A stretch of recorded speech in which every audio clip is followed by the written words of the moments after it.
এই এলাকায় আসি না বহুত বছর হয়েছে, 17 বছর পরে আসলাম। আব্বার কবরটা তো এই আশেপাশেই থাকার কথা, কিন্তু কোথায় যে আছে সঠিক ভাবে তো বলতে পারি না। দেখি আশেপাশে কোন লোক পাই কিনা এই এলাকার। এইখানে তো থাকার কথা ছিল। অনেক বড় বড় ঘাস জন্মায় গেছে। ওই তো একটা লোক দেখা যাইতেছে, টুপিওয়ালা লোকটারে জিজ্ঞাসা করি উনি জানে কিনা, জানলেও তো জানতে পারে। আসসালামু আলাইকুম ভাই। ওয়ালাইকুম আসসালাম রহমতুল্লাহ। ভাইজান, বহুত বছর আগে আমার আব্বা মারা গেছিল, তো এই আশেপাশে কবর দিছিল। আপনি কি বলতে পারবেন আমার বাবার কবরটা কোন সাইডে পড়ছে? ভাইজান, এই এলাকায় আমি নতুন তো ভাই, এত কিছু ভাই আমি জানি না ভাই। অন্য কাউকে জিজ্ঞেস করেন। আসসালামু আলাইকুম ভাই। ওয়ালাইকুম আসসালাম। মুরব্বি, বহু বছর আগে আমার বাবা মারা গেছিল, তো এই আশেপাশে কবর দিছিল। বলতে পারবেন কি আব্দুল কুদ্দুস সাহেবের কবরটা কোথায়?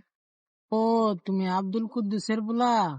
ও, আমগা আব্দুল কুদ্দুসের তো ওই কোনা দিয়ে কবর দেওয়া হয়েছে। আসো, তোমার দেখাই দিই।